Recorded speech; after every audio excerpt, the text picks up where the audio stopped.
how to use AI will lose their jobs. They need to learn how to use AI because this is going to make you more powerful. Somehow the next step is actually to go into AI protection of data. Now, cybersecurity would be actually an awesome field.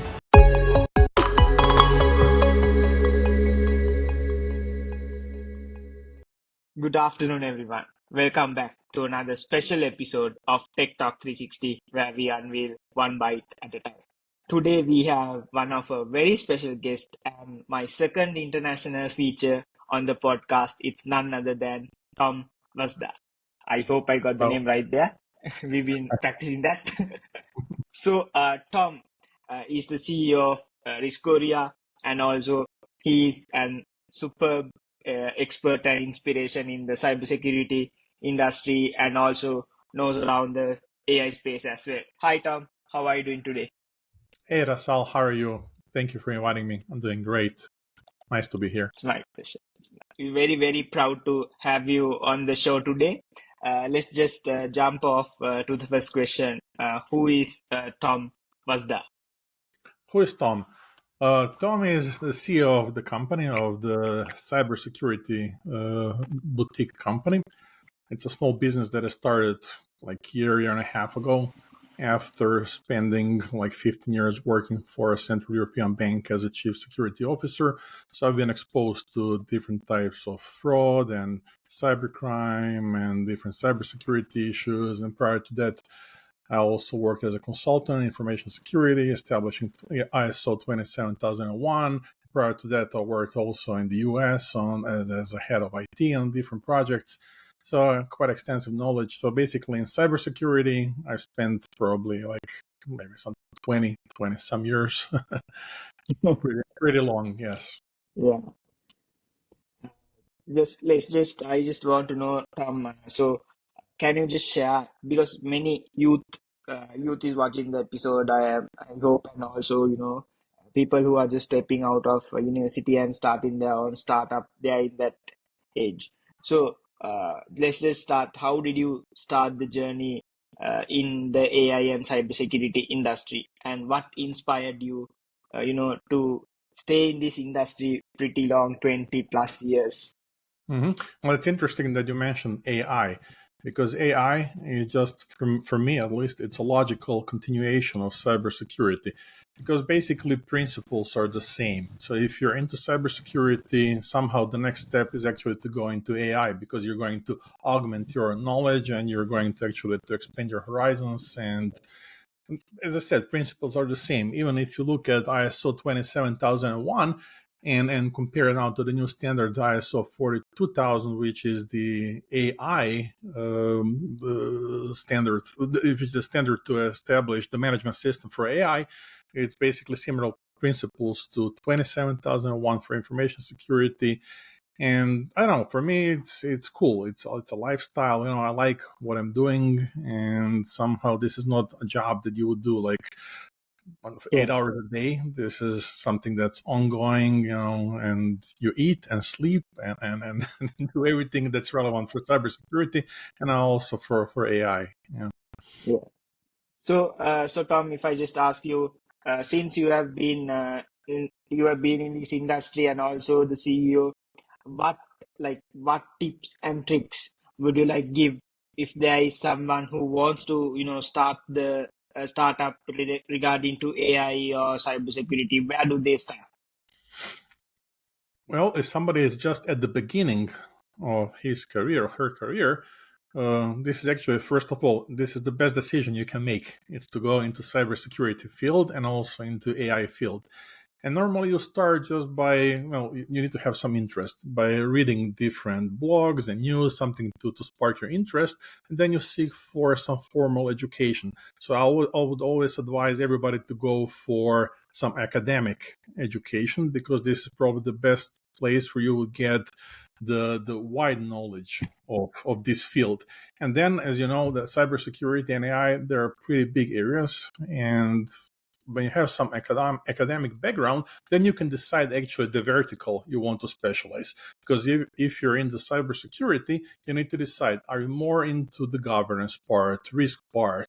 Are you more into IT security part? Like to work with different applications. You want to do pen testing, whatever. So this is you cannot be jack of all trades and specialize in everything. But what you could Definitely. do, you need to actually familiarize yourself, the different governance, different policies, procedures, risk assessments, compliance, regulations. This is I would say the left part. On the right part is also the Yeah. smart part, and this is the technical part. This is actually where you can Yeah. work in the security operations center. You can, as I said, you can conduct pen testing, be threat analyst, whatever. It's such a wide Yeah. area. And now when you add AI to everything, now suddenly it becomes even bigger area. So I would everybody advise, if you want to go into AI, go to cybersecurity first, learn the main principles, then it's going to be way easier to go into AI. Yeah. So, Tom, you just stepped into a bit about the tech part. So let me just expand it a bit. So currently, everything is AI, artificial intelligence. We try to automate stuff, deep learning models, ChatGPT. So, uh, what do you say when we try to integrate these AI systems along with, the cybersecurity models and stuff like that? Like, what do you say, and how are these solutions going to expand in the future? So this is a very good question. And before we jump into answering, let's go a little bit back down in history, like, I don't know, mid 80s, something like that. And this is the time when the first microcomputers showed up. It was ZX81, there was ZX Spectrum from Clive Sinclair, Commodore 64, Amiga, and there was Apple IIc, with its own machines. And the way we interacted with them was issuing commands, one line. So basically, you'll go in Commodore 64. You write Yeah, parentheses, name, comma 8, comma 1. This would pull your disk drive. You would load your data and stuff. And the same way it was in the DOS operating system. You just type in something, file C, whatever, to go to the directory. And fast forward, compare this now to AI that we know, generative AI. So look at yeah, ChatGPT, for instance. It's the same way we communicate with ChatGPT is like in the mid 80s, the way we communicated with computers. So this is the evolution now that we can actually predict based on the knowledge from the past, how this will evolve in the future. So what happened after DOS prompting? Windows. Apple came with Windows, then Microsoft issued Windows 3.1, and suddenly everybody was using a mouse. I mean, mouse is there from early 70s when Xerox invented it, but there yeah, was no practical use of it.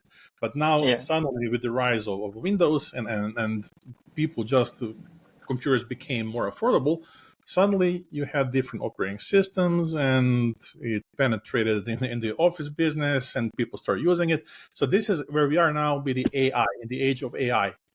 This year, we're actually witnessing the transformation of businesses with AI powered workflows. And workflow is something that every company has. So basically, every business process in a company can be augmented with the AI. So the ChatGPT that we know today is going actually, as the large language model is going in the background. And there is now so-called Windows, where you actually integrate AI language model into your Windows system, and then you start using it. So what I was always saying is that the job of the future is not actually somebody who's going to code. It's a no-code business. yeah, It's something for yeah, people who are business process analysts, people who understand processes, project managers, people who use their own natural language. This is actually how you communicate with AI. You understand your business process and use your natural language to automate and augment your business process with large language model. And for that purpose, you're not going to use now ChatGPT. There are like 30, 40 different language models out there. You need to understand actually how to use which model, where to use it. And this is the beauty actually of AI and understanding how this works together, putting it together, and suddenly you get the AI agent, the AI solution. It's not just prompting in ChatGPT, because just prompting in ChatGPT, it's really difficult. Definitely. And many people Yeah. just don't understand, and they use I don't know, ChatGPT as the glorified search engine, and ChatGPT is Yeah. not a search engine. This is not how you use it. Yeah. Yeah. So I don't know if I answered your So question. Tom, I said many different yeah, things now. yeah. So I just wanted to ask you this. So what will actually happen for the human element? So that is just one question I have to ask. So what will happen to the jobs that are already there where humans are doing in the cybersecurity industry? But when these GPT models, deep learning models improve and they get it, I'm pretty sure in the coming years it will get more stronger and stronger. So Hmm. what will actually happen to the human element? Will we lose our jobs or something like that? No, nobody's going to lose his job. It's actually very exciting times. People who don't learn how to use AI will lose their jobs. You need to learn how to use AI because this is going to make you more powerful. Look, it was the same situation was when the first calculator showed up. There is, if you look on the internet, and I can even share this with you, there are images from, I don't know, like early 70s about professors in school were demonstrating to ban calculators because children should not be True. allowed to use calculators. Well, this is the same thing as now. Ban AI, we don't want it, we are afraid. You don't have to be afraid. You have to embrace the technology, learn how to use it, because we're all gifted actually to speak our natural languages regardless of the language. But Yeah. you need to understand, what you need to do is understand, as I said, the business process. Once you understand the business process, you know how the process starts, you know how the process ends, and in between is your workflow. So once you understand your workflow, you can put the AI in this process. So basically, AI is augmenting business processes, but is also augmenting you to make your job easier and to make you faster. So basically, I see no threat from AI. What we have to be careful about is actually that the AI is being used ethically, and that's the role of regulations actually to regulate. You cannot use AI against our human principles, against people. It must go into our favor. So, but this is the job of governments to regulate. How AI is being used. Yeah. So human Uh, factor is very so important. It's going to stay there. yeah, definitely. So Tom, in terms of in a business point of view, how important is this cybersecurity strategies or having that cybersecurity element in terms of data protection we call and governance. So how important is it to a business? I'm just talking in the business point of view.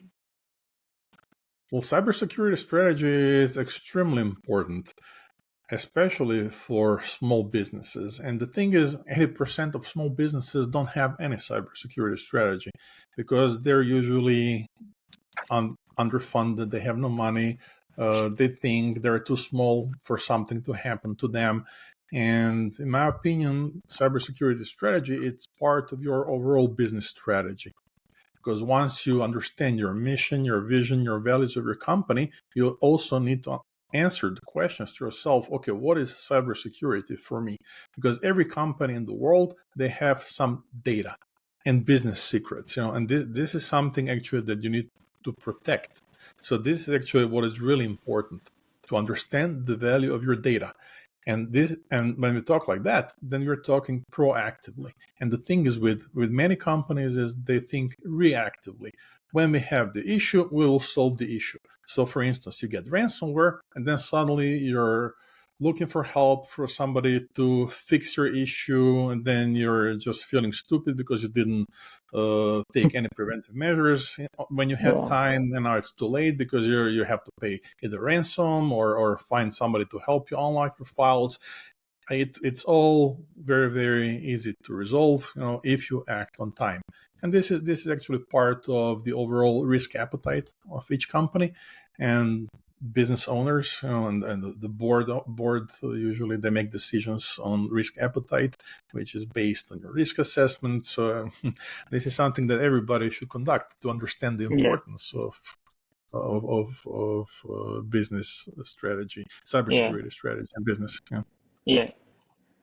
Now, Tom, let's talk about Riskoria. So, what is the story behind Riskoria, and what is the future of Riskoria, and where does it evolve? I just want to know about that as well. I'm That's pretty very, sure very. that's a great story. No, there is a story behind, because when I started the company, I was actually, this was like the continuation of my PhD, and my PhD is actually about cybersecurity culture. And Oh, cybersecurity culture, it's very important. It's very important topic, because you cannot create your cybersecurity strategy unless you also develop the culture for the company. And this is the whole different story now. But with Riskoria, it's actually what we do. We can help you grow the culture by measuring what is the current culture in your company, by organizing different workshops and different types of educations and awareness campaigns, etc. This is something that we do. I'm also focused here on integration of AI, because many companies, they're going through business and digital transformations, and cybersecurity business, this is my primary business, is actually to help you transform your company so you're ready for cybersecurity issues, so you're ready also for artificial intelligence. Because many people would like to put this in their business without understanding what is the risk, what is the price, what exactly do I need, where do I start? And all these questions are relevant for both cybersecurity and for AI. And this is where Riskoria is focused on helping companies to develop their strategies. perfect. So we have the final two questions. So, in the simple terms, Tom, if you say what is the future of cybersecurity and AI, I just want to know both the aspects. What is the future, and where are we heading to? Well, the future, it's not like AI just appeared overnight. AI, machine learning, and AI, it has been an integral part of cybersecurity now for more than 10 years. The thing is, with the rise of generative AI and ChatGPT, there's lots of hype about it and people talk about it. But many solutions already, for many years, integrate AI in their technologies. For instance, security operations centers, to do the first line of support. This is something that's completely now automated with AI. Then deep network learning. It's a great actually business case for AI, for machine learning, to learn if there is lateral movement in the network. And this is very important if you want to prevent APT attacks, active persistent threat attacks, to understand if somebody's sitting in your network and spying on your data and spying on your employees, stealing and leaking your data.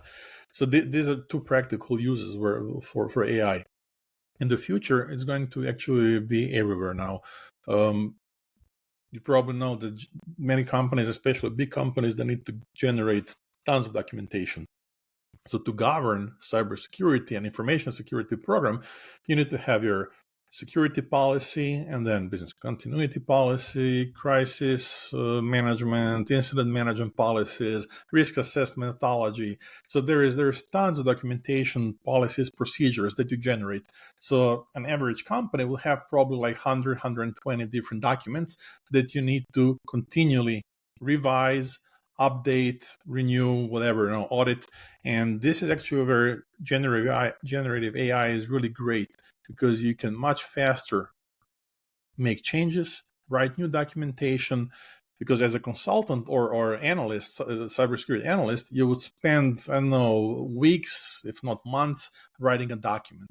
With the generative AI, this is now much faster, and it's making people's life easier, definitely. So we need to embrace technology. So these are some of the practical uses of AI.